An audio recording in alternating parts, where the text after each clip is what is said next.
Hello viewers, welcome to Miraya FM. My name is Thiong, and this is Sip and Chat program. And today I'm here with one and only Maal Maker Thiong. Maal Maker, welcome to Sip and Chat. Thank you very much, Tim. I'm so humbled to be here. Thank you. This small tukul of yours. Thank you a lot. So I would just like to welcome you and say thank you for your time. I know you're a very busy man. And our topic is just to discuss about, to shed light on most important things and also on youth activities in South Sudan. And, we'll be talking with a lot of youth on what they do and their journeys, just to motivate and to encourage others. Exactly. So today I decided to sit down with you and sip and chat on your journey as Maal Maker Thiong. And, when we talk about Maal Maker Thiong, the only thing that comes to our mind is Miraya FM. So tell us exactly, how did you end up in Miraya FM? And before you do that, can you tell us about Maal? Who is Maal Maker Thiong? Like, who is Maal himself as a person? Briefly. Okay, Maal Maker, first and foremost, thank you very much, Tim, for taking this time to create this platform of letting people know themselves. In simple terms, Maal Maker Thiong is just a normal human being, a normal guy in the society. I was born in a place called Malakal. Okay. That was years back. I come from a family of 5 boys, and I am the firstborn of the family. Okay. No girl? No. Okay. And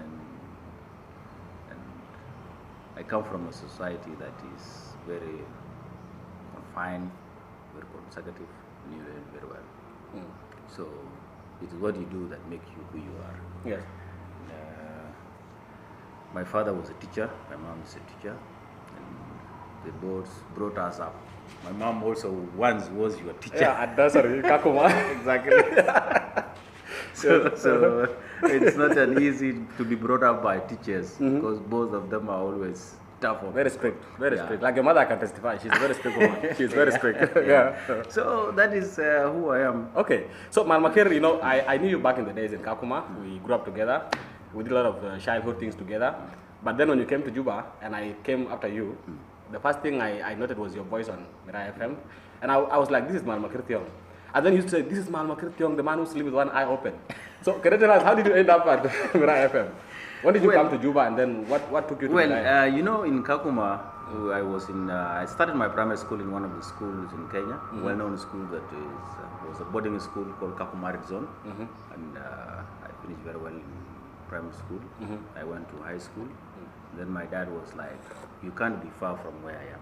So you have to be in school with the other children that don't have parents around. So I ended up in Kakuma Secondary School. And after finishing my high school, I went to Nairobi. My dad was like, now you are free, you can go. So I ended up in Nairobi. I stayed in Nairobi for 6 months, and I got scholarship with one of the guys called Eric. Eric Omondi. Can you raise your brother a little bit? Because Eric is a Kenyan. Comedian. Kenyan, no. There's another guy who was Eric an Omondi. MD. Okay. All right. Yeah, he's called Eric Omondi. He's a Kenyan, with the Luo by tribe. And, we were staying in the same apartment.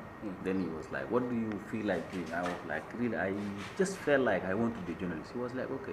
So he enrolled me in one of the colleges in Nairobi, that is Cambridge College. So I did my diploma. I did my second diploma, and then I did my degree with them. Then in journalism? Yes. Then I started having interest of doing internship with other media houses. So I went into local media houses in Nairobi. Yes. So one of the people that really made me to love media and especially radio, one of them was Ruben White, the BBC. Yes. And Joseph Warungu, if you can remember those voices in common BBC. voices. Those are common voices in radio. Yes. So I became interested in becoming one of the best radio presenters. So and then when those of Nyambane and Caroline Tuko came in, so we also imitated them, do what they were doing. And then I ended up in Kibera. Kibera is they used to have one of the radios. So we used to go and sit there, see what they do, and until Nyalbol came to Nairobi. When Nyalbol came to Nairobi, he started a magazine. So the referendum. So I ended up working with him. I worked with him for like 8 months. And Nyal also being someone who is not it doesn't do things like you want to do things and to be a continuous thing. He started this program, finished, he moved to another program. Yes. So we ended up operating office, three of us. Him, Ring Madut, Tina Ring, and myself. So I was the reporter, I was the finance guy.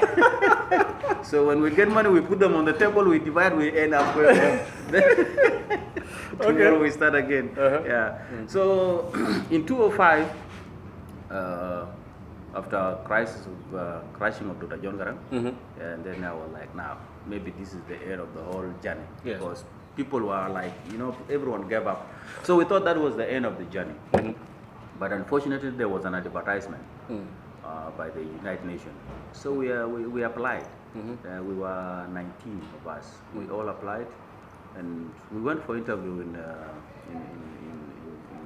Halinga. Okay. So I ended up selected as one of the people. Okay. Out of 19, how many were selected? 10 of us were selected. Okay. From Nairobi. And So you were among the 10? Yes, I was among the 10, and then there were 7 in Uganda. Okay. So we ended up as people who know ourselves already. Those of Susan Abuk, Sheila KG, and a guy called Emmanuel Levaya Alarahamu. He died, he committed suicide years back. Sorry. Yeah. And a guy called those of John Ago, so those of Garang John. So we were the first group in 205. Garang told me that he failed the interview. No, Garang did not fail. Okay. Garang actually, the second interview that was supposed to go to Uganda, the Garang, I think he put his ears down. Okay. So they were like, no, he cannot be able to manage. He was disqualified because of age. Yeah, because of age. So we ended up in Uganda for 3 months training with different radio stations. And when we went back, before we even could finish this December, we were called that you are going for medical checkup. So we ended up going for medical checkup, and it was serious. And being those guys who used to do a lot of games in Nairobi, so we were all afraid of going for tests. Yeah. So it took us something like 4 days to convince ourselves that we really need to make this. I remember going with Waimado to one of the hospital in Halinga. Then the room was so cold, but I and was you were sweating. scared. You were thinking of your corners. Exactly, I was thinking about. Okay, so that's how you ended up at Miraya. So that is how we started Miraya, and we came here. We ended up going to Khartoum. We did some training in Khartoum, and then after that, we were brought back to South Sudan. Okay. But life was also not an easy task in Juba. Yeah, sure. Cholera was so much. People were dying. Outbreak was too much. And life was a bit tough, but we did our best because people who know. You came from a tough background, so we understood what was going on. Yeah. Okay. So we ended up in But Juba. Maal Maker, when we were in Kenya, of course, we used to know some Arabic, some little Arabic. But when I came, the first thing that struck me was how you spoke Arabic, because I know this is Maal Maker in Kakuma. We were in Kakuma together. You didn't know that much of Arabic, but to my surprise, you were speaking Arabic like crazy. So was it the training in Khartoum, or did you know some bit of Arabic before you came in? Well, being a son and someone brought up by teachers, very good teacher. And my dad, especially my dad, is a linguist. He knows both English and Arabic. Yes. And then so whenever we doing things, he speak to us in Arabic. So you pick some words. Okay. And the same to my mom. My mom is also a teacher. So we started knowing exactly what you need to do. Okay. And if you talk from your own heart first, before you express anything, you will always know how to express yourself. Yeah. So Arabic at the beginning was not easy, but then we were taken for training in Khartoum on presentations. So when we went to different countries for where there are so many best radio stations. Yes. So we went through a lot of training on how to present. Okay. Because sitting behind mic, it's not easy. It's not easy. I know that. Okay, Maal, when we came to Juba, most of us, as you said, life was very hard. Myself, I used to stay at Juba University. I have my brother, Denkwal, who's now in Australia now. Yeah. So when life was hard, we went to Jama Juba. Yeah. There were accommodations, of course. So we do sleep there. When time for food comes, we go and eat food and come back and sleep. Yeah. And then there was water for beer in the pot. Yeah. So everything was a little bit free. Unlike outside where things are very hard. So what we decided, we went to Juba University. So every morning we have to tune into the radio. And you kept us going. You kept us going with crazy stuff and all that and music. So it was really very good. So tell me, there's one thing that I used to like, it was your intro. A man who sleep with one eye open. What was that all about? Seriously, because I know there's some jingles that you used to play before you come on air. And can you sample for us? Can you sample for us? We had one of the best radio producers, a guy called Juma Delu. So Juma Delu is one of the best guys. If you want something to be done in radio, look for Juma Delu. He's around Juba here. Really? So look for him. That guy and the guy called Brando. He's from Botswana.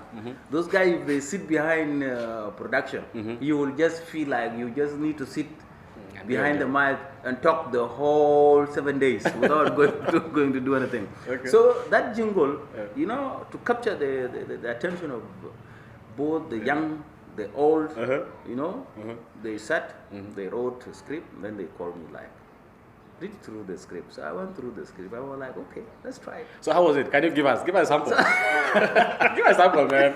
Huh? It was unique and you know, it was nice. Just like this boxing style, you know, because this was like a boxing time, you know. So they would be like, good evening, ladies and gentlemen. On the corner is blue. So and so, and in the red corner is so and so. It was quite interesting. It was fun, yeah. You know? So, Maal, how many years did you spend at Miraya? Miraya spent 9 years. 9 years? Yes. Out of all these 9 years and you just walked out of Miraya, what happened? Well, Miraya was fun. Miraya was fun. It was crazy. Someone told me that Maal Maker is this kind of person who does a lot of things at once, so he doesn't fit in anything. He will go try this, leave, try that. Yeah, That you know, in Miraya, before I answer your question, Miraya we were a team. And you know what it means to be a team when people look out for each other. Yes. That is what the team could be. Yeah. And we were a team that was brought up from different You're backgrounds. not sipping your tea. We were brought up from different background, and we were kind of a team that will always want to aim on a target and get it. Yes. You have those of George Batista, who is now a PR of the head of PR in Nilepet. You have Daw Kwalpa Diet. We have Katrina Adeng. We have Night Grace. She also passed on. You know, we have Gabriel Digabs, UN Digabs. Yeah. You know, we have Sabid William, Joseph Shadar. You know, we were a clique, very and we unique were team. like a family. Yeah. You know, we were so confined of achieving a goal. And our goal is to make sure the information we get out to our people, to the public. So we have that dream of making sure we change our society. Yeah. We were not the kind of people that say, okay, if a team is doing the best, we bring him down. If so and so is doing the best, no. We were like a team that if Gabriel Shadar is doing something, we push all of it. You know, we push all of, you know, we push his program. And we were creating a lot of programs. First of all, we created the program Good Morning Sudan with the Moto Barabara Kabisa. So we did it for a short time. Then I was asked by the director to create another program. So I went on creating the afternoon. Afternoon was being done by Yende Gaps, but he quit. Earlier he went back to Ethiopia because he wanted to be an engineer. Okay. So I created the program afternoon mix down, and then after doing the afternoon mix down, the director was like, no, you give it to Morolo Komba, you need to create another program. So I created the Youth on Air program. And I remember in 2009, Miraya team, and I would like to tell them, you guys are the best. Trust me. These guys are the best. You guys are the best. Keep doing whatever you do. Wherever you are, keep the Miraya momentum together. You know, we went outside at him. We were the first to go to states, the 10 states. We went to all the counties of South Sudan, preaching registration. And thank God, the guy called David Gracely, who was a director of mission support in the United Nations, gave us that go ahead. You know, they gave us full support. We went to areas that nobody went, even the government could not go, telling our people to register so that you vote. So our people went out to register. And But they were informed. They got exactly, they were informed. And this was a job we did.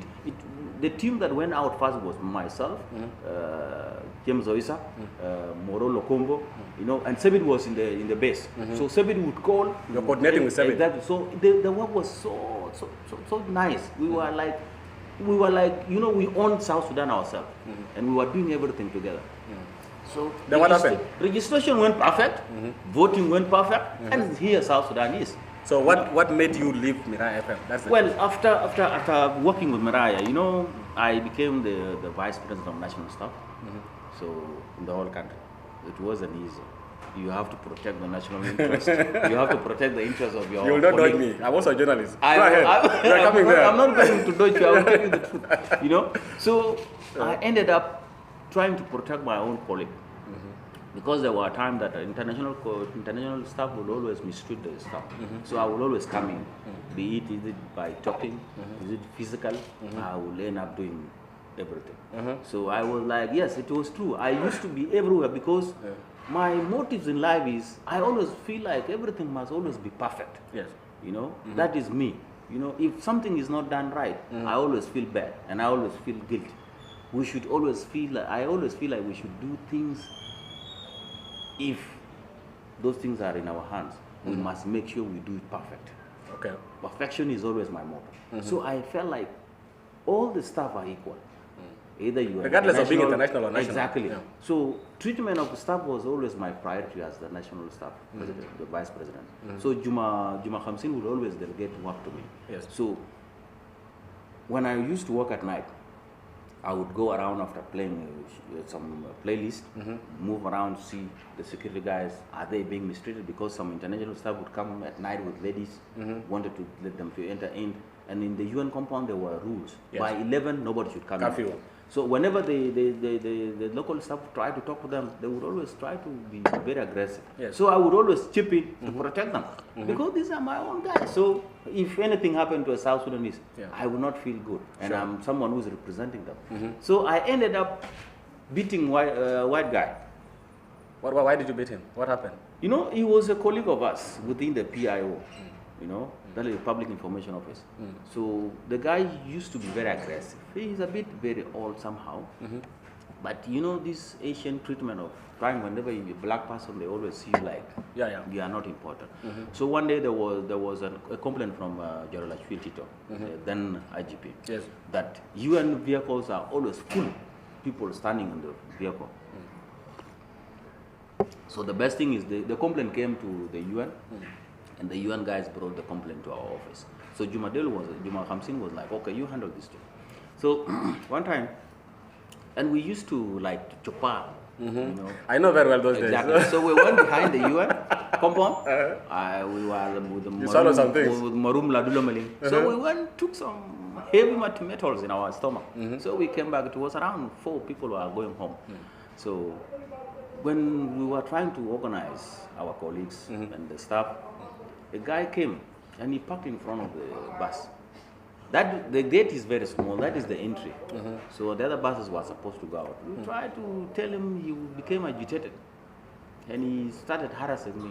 Yeah, with the influence And with the influence of alcohol and the pain of knowing how these guys always treat us, I punched his face. Then after that, what happened? You walked out? You walked away? And the alcohol was telling me, you know what, now today is supposed to be a day. Either you end up going or they end up going.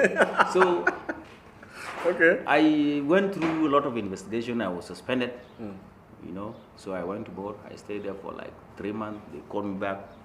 They did investigations. And after that, I said, actually, this should be there. Enough is enough. Yeah, I did enough. So you walked away? They gave me you know, they told me I either apologize or you are terminated. I am terminated. So instead of being terminated, I chose to resign. To resign, okay. Yeah, I went to the security head. Which year was that? That was in 2013. 2013. Yeah, because after almost 6 months of investigation and all that. Investigations. Okay. And there was one of the guys who was from UK also who was pushing me to make sure I'm out of the Miraya. So I took an advantage of saying, okay, if Miraya is I can move on. I can move away. Okay. So I left Miraya in 2013. All right, Mal, when I posted about this interview, I was told by a lot of people, they wrote out to me and said, like, you know, ask Maal Maker, how did he end up in J1? Because everyone nowadays knows that Maal Maker, if you want Maal Maker, you know, by the way, some of us are just seeing the fence of J1. We don't know what's happening inside there. So can you tell us exactly, how did Maal Maker walk out of Miraya from UN to J1? Well, before I ended up in J1, I went to the military. You went to the military? Yes. Okay. And when I went to military, you know, I thank Malang because Malang UN. Military orientation? Yes, he's trying to make sure army was organized at that time. Yeah. So Malak, who is also an uncle to all of us. Yes. And we were there. We were trained And together. we were trained behind It's called Bilfam. Bilfam, yeah. So I got a call, and Malangis was like, since you are out now, I wanted you guys to come. Yes. I want you guys to come. We want to set up a radio station. So I was like, okay. I did not even have a second thought. So, but he told me there's one thing you will do. I know you're already a military guy, but you will go back for training. So that's when refresher training. Exactly. The freshman training, we became like a Syria. Yeah. Syria is it's always like, is it a platoon? Something like that. Yeah, something like that. Yeah, so we were a platoon. So we ended up training in that Bilfam, just behind Bilfam. So we did training for like 2-3 months, and then the 2013 crisis happened. Yeah, so when 2013 crisis happened, Malangi told me, you know what, you need to go with one of the guys. You go to Bor. So we were doing the coverage from the conflict. Yeah. So we did some coverage in frontline. So after finishing, I came back. We were doing our job as normal in Bilfam. You know, we could gather information, we give them to the director of the director. Life was just normal. I was happy because. And then from Bilfam now to J1, how? Now from Bilfam to J1. You're one of very lucky human beings, by the way. No, sometimes yes, luck and how you do your and work dedication also will also. Okay. Will Now also move from Bilfam to J1. Now moving from Bilfam to J1, I have a friend of mine who is also related to me in one way or the other, called Kura Yuan. I know Kura Yuan. Kurmajib. So Kurmajib was a director in the office of the president, coordinating a lot of things, you know, and he's also someone who is a go-getter.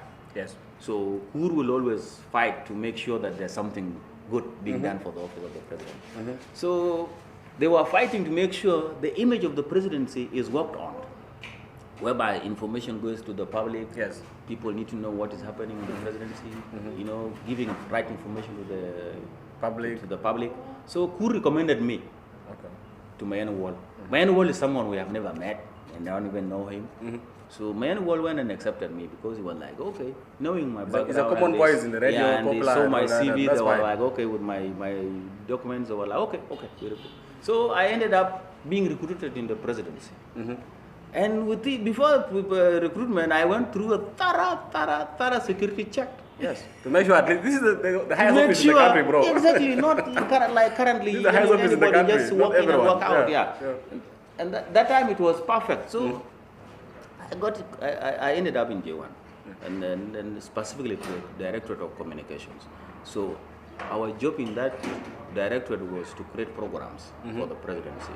So Kurmajib and Uncle Chad, the late Chad, they laid down the program that was supposed to be done.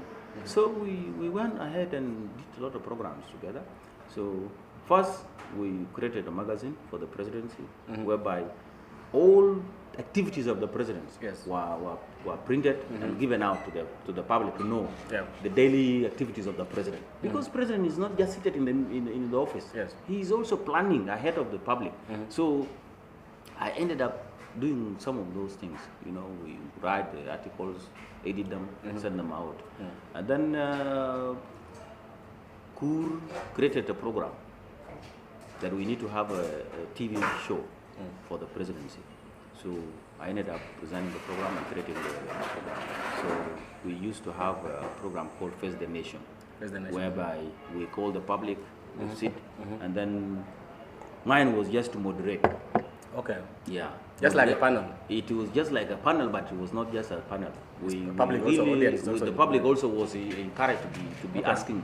So we started by, creating a program that will always give public a platform to ask questions to the leaders, because a leader cannot just be a leader when people don't ask you. Yeah, that's part of accountability by then. Exactly. We were almost edging towards getting the vice president by then, Dr. Waniga, and then to the president also. Then what happened? Because the president also accepted to also sit with the public, and because we used to answer questions, yes. Yes. So unfortunately, things went astray, whereby the guys ended up in prison for, because of which I will not get into detail. Yeah, sure. So we created Face the Nation. We went on to almost 6 months. The program was running smoothly and it was perfect.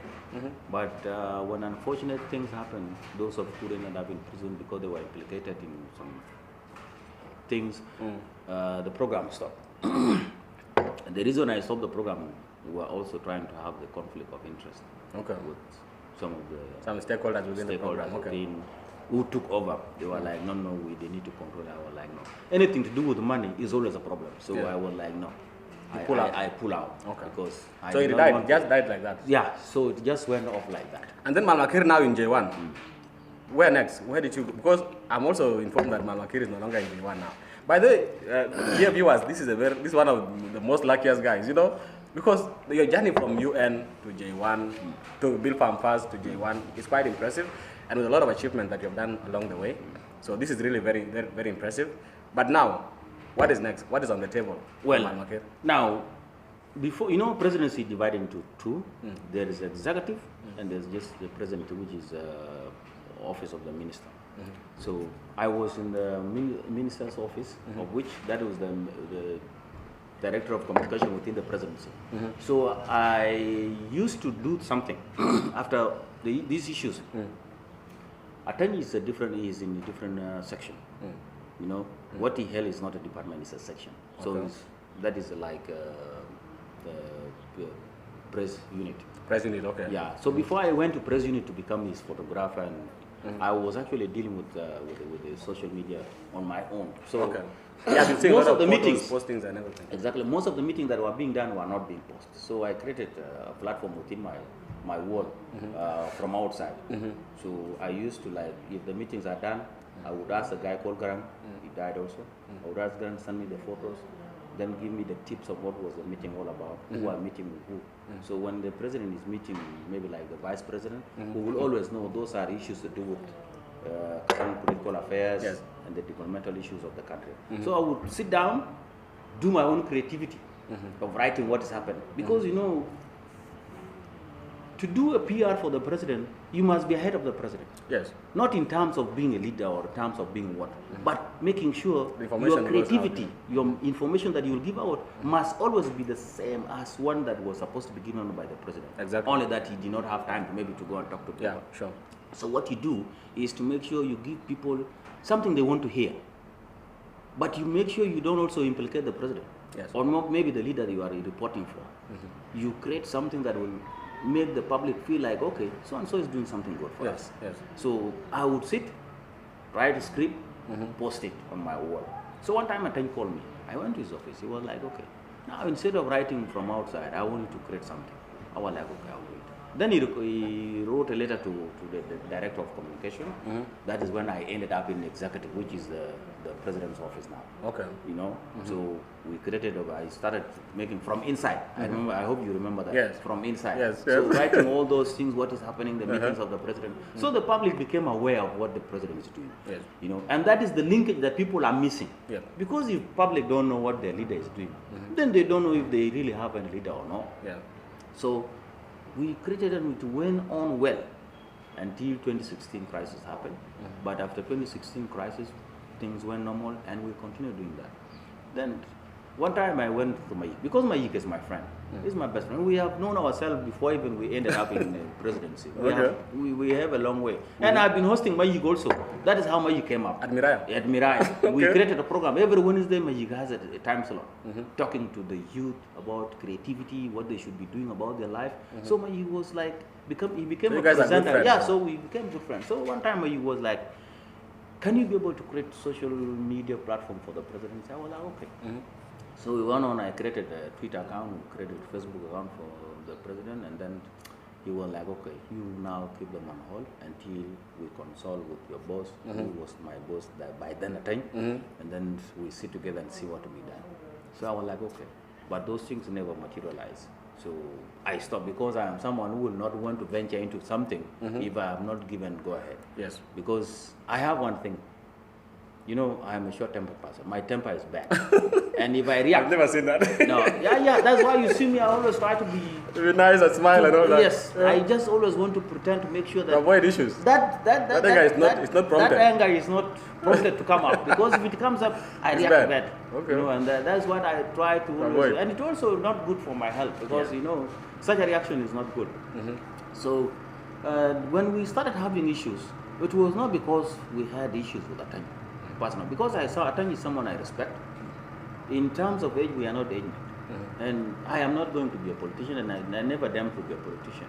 So I cannot be able to be in competition with him. Secondly, someone who was appointed by the president, of which we all are supposed to respect. Yes. The appointment. Exactly. And I am not in competition with him. For people to say, okay, maybe those two are in competition. They are fighting for something. No, I am not looking for a position. I like to be a technocrat. Yeah. And, you know, providing technical support. Yes, I feel like being a technical support to whatever being done. Yes. That is always my dream. Make sure whenever something is being done, we do it together. Yes.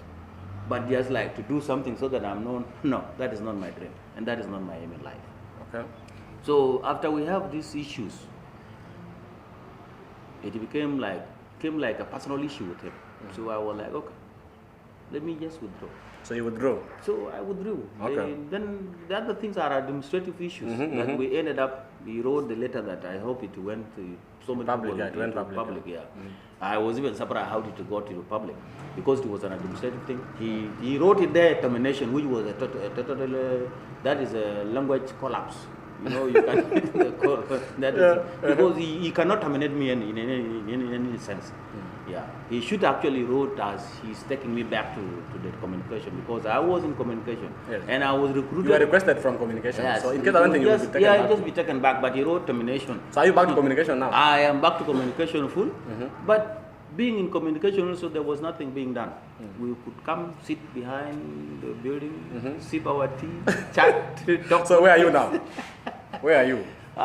Currently at him. Currently? Life is funny. Tell me, how funny is life? Maal Maker Thiong, the man who sleeps with one eye open. You know, our people, especially South Sudanese, have one thing. They are good observers. So whatever you do, they will always observe it. And they will just leave you to do your own things. So I have been in communication for the last maybe like how many months or a year. So I would sit under Thiong. We have a Thiong there. So sit there, relax, we chat with the guys there. After finishing, we go home. Go and look for lunch. After lunch? Lunch, go home. The rotation continue. The morning come again. The same thing. Because there's nothing being done. So I ended up going to the SPLM office. That is the SPLM house. That is the office of the chairman, our president. What are you doing there at SPLM office? Just go and see what our plans being done. Because I am someone who always feel like. Okay, what is your portfolio under the SPLM office now? What is your role? I am a member, a volunteer member. What do you mean volunteer? Come on, Maal Maker. How can you become a volunteer? And a volunteer, like in the UN, is just not a volunteer that you become a volunteer. It's a paid volunteer. No, it's a paid volunteer. And do what? No, SPLM being. You must have a job description, Maal Maker. No, what we used to do in the SPLM is just like, you know, we like if something is being done, you know, the SG would call me, Maal, I want you to do this. Okay. Yeah, so I will always do it because I am always willing to do things needed to be done, especially inside of the media. Okay. Yeah. So Maal, this is a very good journey, very interesting journey. You know, I would just like to know because you know why we are here is to educate, to amplify the works of youth, and you know why I call you on board is because your journey is very incredible, and you know can also inform someone outside there not to lose hope. Yeah. Take us a bit to Kakuma, live in Kakuma, because you know we all grew up in Kakuma, myself and you, and also we had seen live in Kenya. You were in Arizona, I was in Kakuma mix. Yeah. So we have seen a lot of things. Tell me the transition of life from Kakuma to where we are now. what would you advise someone who's coming behind, young person who's coming up? Because, in Kakuma we faced a lot of adversities. Yeah. Life was not easy that much, though your father was a teacher, maybe yours was a little bit... Mine was tough because my father was getting $50 per month, that is 3,000 shillings. And some were getting $0 per month, so it's a So little bit it better. was not even something we would go to him and ask, we need a pen because the relatives are there. And So what can you advise, and what was the journey? You can reflect a little bit. Well, before I give an advice, going back to Kakuma, UN used to give people a lot of things. They provide food. Even so. Yeah, they provide a lot of things. So my mom, she's very creative. And her creativity helped us. So I remember we went to her nursery school, of which that was her school. Yes. She showed us land, and we had some of the guys. I remember a guy called Chol. Chol used to be with my mom. He's a young guy, but he was a bit older than us. And she became best friend to my mom. He took my mom like his own mother. So he would always treat us like his own Young sibling. So one time he went and bought seeds. That you guys, this is what you should start doing. You have to do some farming. Yeah, for you to get money, you have to start farming. So we started farming, and then in the evening, my dad, I think he went and heard about what we are doing. So he was like, he encouraged us, guys, because our house used to be full of young people. Yes. Especially from In Group 45, I know your house, by the way. Exactly. So most of The relatives. those who are our age mate, used to come to the compound. So my dad was like, I cannot treat you special. Yeah. Because you are my kid now. So all these you kids must are my also feel the same way. The same thing he did to us in Panyudu. When we came, he was like, no, take these ones out. Go to the you groups. go to the groups. So we ended up in group 8. Eating those annual.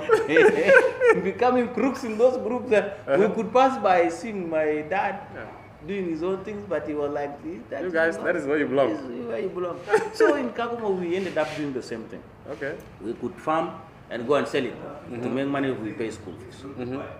And that's what I really appreciate my dad for, because he never treated us to be special. No, he treated us like other kids who don't have parents. Yes. And that have taught you how to be. Exactly. So it gave us that resilience of knowing life is not about having a father. Yes. Life is about also trying to be someone on your own. So my father never treated us to be like Special on the other kids. So he was like, if those kids are going to dig, we have to dig. If those kids are going to the bush to look for something, we used to go. So in Kakuma, life was not that special. We were just like any other kid. We could farm, we go and sell those Kudura, Bamia, Bamia. Have you ever done this thing? This is Kojolor, where you make mangat. We used to do mangat, by the way. This thing for cooking. We did those things and we move from group to group. We used to meet. We used to meet. Selling those things. And sometimes we would come and sit and ask myself, really, is this Mzee really my father?